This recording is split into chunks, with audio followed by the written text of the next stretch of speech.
Battle of Berlin, 1945. By April 1945, Nazi Germany was at the breaking point. The Red Army had broken through their borders, and now they were headed toward Berlin. The Red Army would attack on the ground and be supported by the American and British Air Forces. However, Supreme Allied Commander Dwight D. Eisenhower did not believe it was necessary for the Western Allies to aid the Red Army on the ground, as he knew that after the war, the east of Germany would be under Soviet occupation anyway, and he did not want any American or British lives to be lost. The Red Army offensive was led by Marshal Georgy Zhukov and his 1st Belarusian Front, who would attack from the east of Berlin, Marshal Konstantin Rokossovsky's 2nd Belarusian Front, who would attack from the north, and Marshal Ivan Konev's 1st Ukrainian Front, who would attack from the south. For the Germans, General Gotthard Heinrichi was in charge of Army Group Vistula, which was backed by the Army Group Center led by Ferdinand Schorner. The Berlin defense area was led by Lieutenant General Helmut Reimann. On the 16th of April 1945, the offensive officially commenced with Georgy Zhukov's men attacking the east of Berlin through Seelow Heights. The Red Army successfully captured Seelow Heights in just 4 days, but suffered over 30,000 casualties in the process. Ivan Konev's men were attacking from the south, and after key victories there, they were making their way north toward Berlin. With these advancements, the German 9th Army was nearly surrounded. Zhukov's men were now approaching Berlin from the east and the northeast, and on the 21st of April, Soviet artillery fire began to rain down on Berlin. As Zhukov's men were advancing to Berlin, Konev and his men were continuing to make strides in the south. The advancements by both Zhukov and Konev were aided by Rokossovsky's 2nd Belarusian Front, which was actively gaining ground in the north.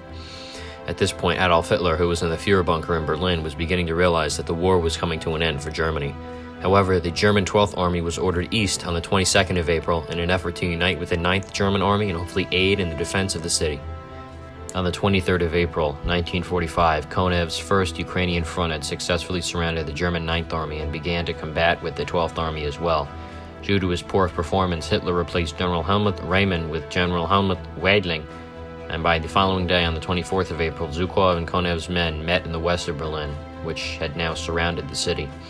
On the 25th of April, some of Konev's men had met up with the American 1st Army near the Elbe River in Torgau, which was a significant event.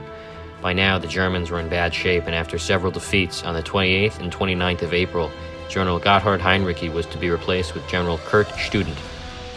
However, Kurt Student was unable to arrive to Berlin because he was captured by the Allies. A temporary command was given to General Kurt von Tippelskirch, and in the northeast, German General Walter Wenck and his 12th Army saw some success, but were faced with difficulty 20 miles north of Berlin. Wenck and his men retreated toward the American forces near the Elbe River. In Berlin, General Weidling still had almost 50,000 soldiers made up of various troops from the Wehrmacht, the SS, the Hitler Youth, and the Volkssturm. The Volkssturm was a small army made of boys and men, aged 16 to 60, in an effort to swing the war around, and as expected, it was a failure. On the 23rd of April, the first Red Army attacks on Berlin began. On the 26th of April, Lieutenant General Vasily Chukov and his 8th Guards Army had come from the south, and by the following day, the Red Army had began to push into the city from the north and southeast. On the 29th of April, attacks began within Berlin after the Red Army had crossed the Moltke River. Later on the 29th, the Soviets began to attack the Reichstag, and it was captured the following day. On the 30th of April, General Weidling met with Hitler to inform him that the Germans would soon run out of supplies, and Hitler gave Weidling the all-clear to try and break out of Berlin. Hitler and his wife Eva Braun, who were married the previous day on the 29th, committed suicide together later in the Führer bunker on the 30th, with the Red Army closing in. With Hitler no longer in the picture, Grand Admiral of the Navy Karl Dönitz was named temporary president of Germany, and Joseph Goebbels was named temporary chancellor of Germany. On the 1st of May, the remaining 10,000 German defenders in Berlin were pushed to the center of the city, where General Hans Krebs had began surrender talks with Soviet General Chukov. This was prevented by Joseph Goebbels, temporary chancellor, who wanted to continue the battle. This resistance by Goebbels ended after he had committed suicide. Krebs postponed the surrender to the next day so there could be a breakout attempt during the night, but on the following day, 2nd of May 1945, General Weidling and his staff surrendered to the Allies. All German forces still within Berlin were ordered to put down their weapons.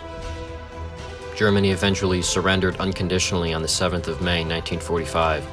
The total casualties for the Soviet forces were around 360,000, while the German casualties are a little more difficult to calculate, as early Soviet estimates put the number over 900,000, but later German research puts the count at around 800,000.